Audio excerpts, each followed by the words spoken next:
Hi everybody, it's Sally from Sally Stampers. Thank you for joining me today. Today I am bringing you my little Easter baskets. Aren't these just so cute? I'll try and hold the eggs inside. Aren't they just so pretty? Just so cute, and as you can see they fit just in the palm of my hand, and there are 6, 7, 8, 9, 10 little solid chocolate eggs in there as well. Now I can't take full praise for this. The very talented Jeanette Cobb put these on Pinterest, and I had a go at making them and I thought they are so cute, but I didn't have the same die cut as her for the handle, so I used this one, which is from Petite Petals. But isn't it just so cute? And I just thought these are lovely. You could decorate them however you liked on the side. You could add little messages or anything like that, but just so cute. And I just thought, well, yes, I have to make those. So I'm going to show you how I did it, or how Jeanette does it. So you need a piece of DSP that is 5 inches by 4.5. Now when you cut that inch strip off, keep hold of it because that's what we use for our handle. So 5 by 4.5, which is 13 by 12 centimetres. So we're going to score the 5-inch side, the long side, at 1 3/4 and 3 1/4, which in centimetres is 4.5 and 8.5. We're then going to score the short side at 1 1/2 and 3, and in centimetres that will be 4 and 8 centimetres. Before we move on from there, what I want to do is mark this top left corner here at 3/4 of an inch. So I'm literally just going to score a very small little score line just at the top, then rotate it 180 degrees, so now that score line is bottom right, and I want to score again at 3/4 on this top left corner. Just a tiny score line. So when you are left, you will have a score line just where my thumbs are, one at the bottom right, one at the top left, and that would be 2 centimetres.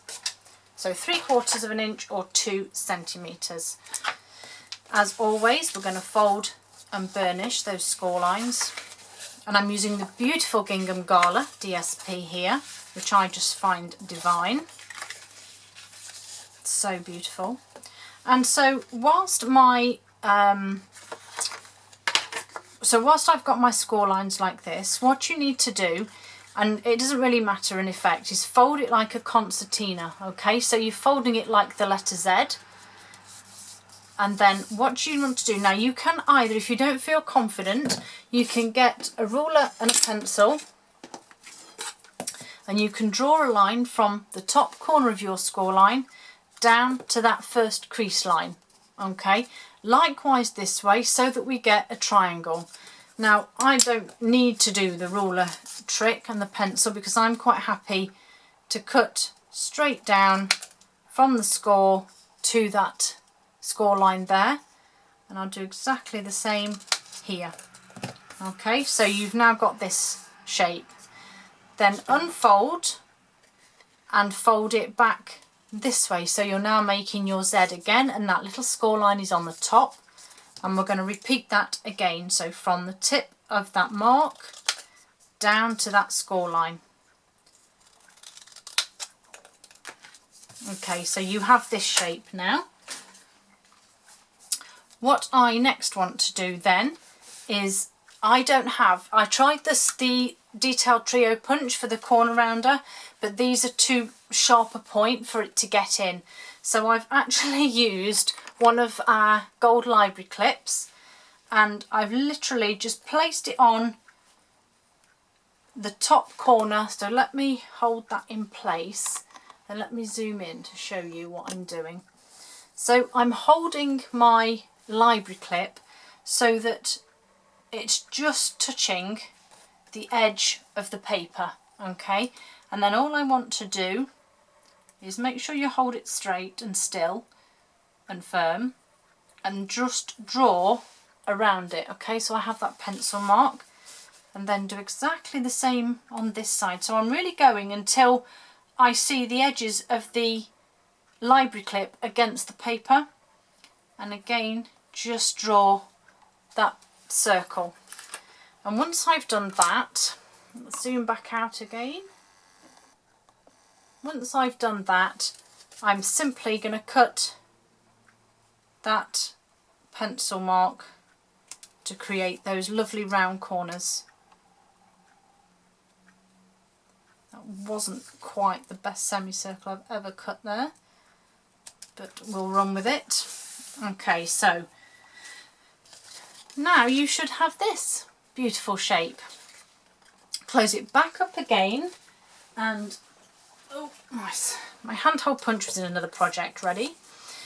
You're going to punch a little hole at the top. So again, if you want to measure this, you can, but I'm sort of gauging it on the squares.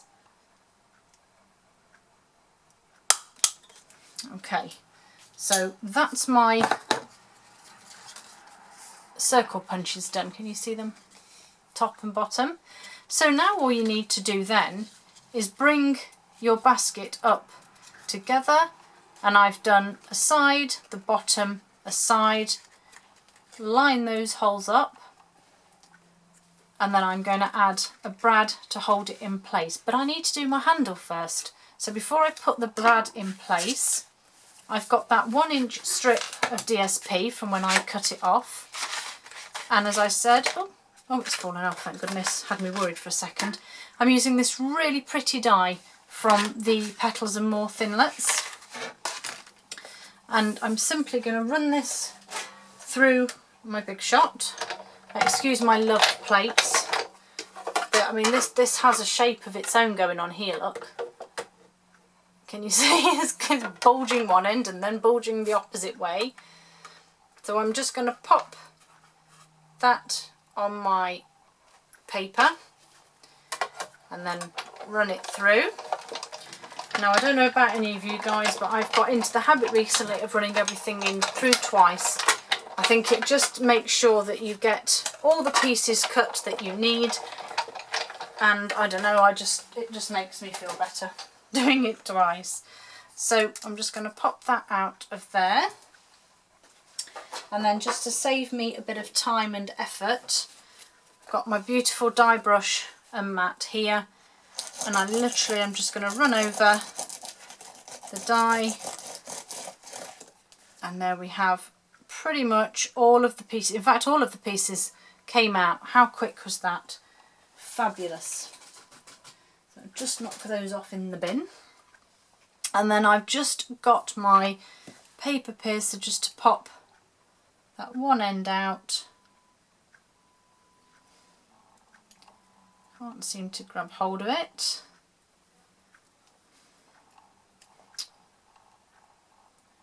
There we have it.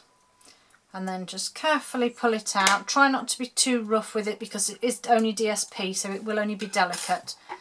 But there is my beautiful handle. And so now I've got my basic brads. Now I was torn with whether to use the navy or the white, but then I decided to go with the white, which I thought would look cutest. But they have some beautiful colours in there. And then all you need to do is, as I said, side, bottom, side,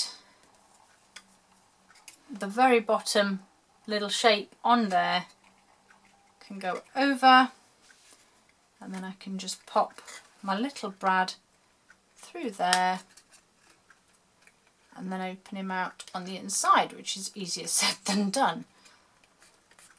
Now obviously if you're giving these to small children, you might want to put something across the inside to cover that brad. You could just use a single spot of DSP, just a little small square, or you could maybe fashion a piece that fits the inside that's the same shape as the basket. Could do either. The good thing with this handle as well, let me just separate these. Oh crumbs, come on, what's going on? Oh heavens above. Well, what I was going to say was the handle will slide slightly, so at least you can put stuff inside, or even or even C to put your brad in place. Would you believe I never had this problem before? Why does it happen? Why does stuff always happen when you're trying to film or something? I know how newsreaders and stuff feel now, I think. Right, so we're opening this brad. Ah, there we go, have it. Crikey, it was going to take forever. So I've opened that brad out, and then as you can see, I now have some beautiful chocolate eggs, oops, to pop inside that one.